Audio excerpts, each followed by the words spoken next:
गिरा था, लेकिन अनुमान से बेहतर आया था तो बाजार उसको भी रिवॉर्ड कर रहा है। और केपेक्स थीम को लेकर बुलिश है। पिछले अगर हम 3-4 क्वार्टर की बात करें तो अच्छे से केपेक्स हुआ नहीं था।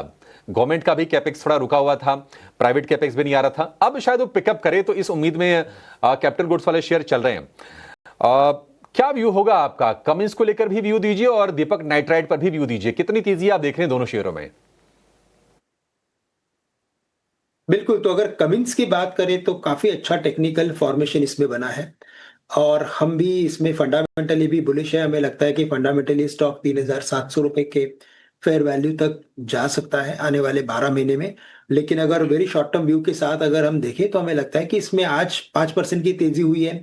शायद अगर कोई रीज़न से अगर इस स्टॉक में करेक्शन अगर आता है और अगर हम वापस से इस स्टॉक को अगर 3100 के करीब अगर ले सकते हैं, तो मुझे लगता है कि रिस्क रिवॉर्ड रेशियो और बेटर होगा for short term traders. But अगर पोजिशनल व्यू के साथ अगर इसमें खरीदारी करनी है, तो अभिषेक जी बिल्कुल करंट लेवल से भी मुझे लगता है कि कमिंस इंडिया को लिया जा सकता है। ओवरऑल भी अगर आप देखें तो लार्सन, सीमेंस, एबीबी सभी में अच्छी तेजी बनी है, सभी में अच्छा एक रिवर्सल फॉर्मेशन हमें देखने मिल रहा है। तो आने वाले दिनों में मुझे लगता है कि थोड़ी इसमें और तेजी बिल्कुल बन सकती है। इसके अलावा अगर दीपक नाइट्राइट की अगर बात करें, तो यहाँ पे भी हमने देखा था कि आज के दिन में तो नो डाउट काफ़ी अच्छा गेनर है ही ये। न्यूज़ फ्लो भी वैसे इसके लिए सकारात्मक है। लेकिन ओवरऑल अगर इस पर्टिकुलर टेक्निकल फॉर्मेशन को देखें तो अभी भी ये स्टॉक थोड़ा-सा एक रेंज के अंदर फँसा हुआ है।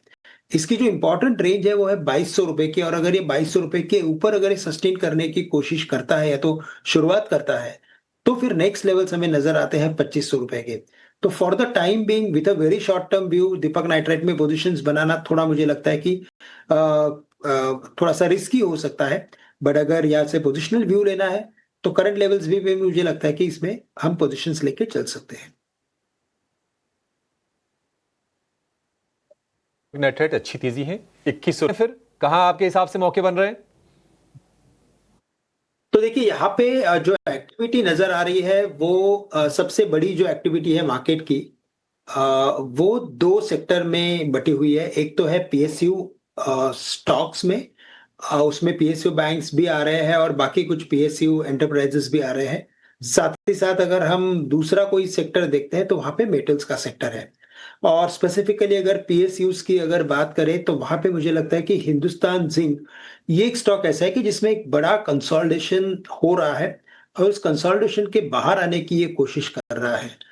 450 के लेवल्स के ऊपर ट्रेड करना इंडिकेट कर रहा है कि ये कंसोलिडेशन के बाहर आने की कोशिश कर रहा है और नेक्स्ट लेवल्स कम से कम 475 से लेकर 490 तक के भी हो सकते हैं। तो करंट लेवल से मैं यही कहूँगा कि हिंदुस्तान ज़िंक में कुछ खरीदारी की पोज़ीशंस बनाएँ, 444 का स्टॉप लॉस रखें और साथ ही साथ मुझे लग रहा है कि दूसरा स्टॉक जो है वो है प्रेस्टीज रियल एस्टेट। ये इस पर्टिकुलर स्टॉक चुनने के पीछे की वजह भी यही है कि रियल एस्टेट एक तीसरा सेक्टर ऐसा है कि जिसमें हमने एक साइडवेज एक्टिविटी देखी जब मार्केट में करेक्शन था, तो रिलेटिवली अच्छा परफॉर्म कर रहा है रियल एस्टेट सेक्टर। डीएलएफ देखें या और बाकी जितने भी स्टॉक्स है, लोधा में तो ऑलरेडी हमने काफ़ी अच्छा मोमेंटम देखा है और ये मोस्ट ऑफ द टाइम अपने फेयर वैल्यू के ऊपर चलता है। दैट मीन्स कि इसमें confidence level is very, very high. DLF अभी भी 793 800 के करीब ट्रेड कर रहा है, तो यहाँ पे हमें लगता है कि और मोमेंटम बन सकता है। लेकिन प्रेस्टीज रियल एस्टेट ये एक ऐसा स्टॉक है कि जो आफ्टर वेरी लॉन्ग टाइम थोड़ा एक रिकवरी मोड में आ रहा है। इसमें तेजी बनेगी तो अभिषेक जी ये ₹1700 तक जा सकता है। यहाँ पे जो हमें स्टॉप लॉस रखना है वो हम रखेंगे तकरीबन 1450 के करीब का।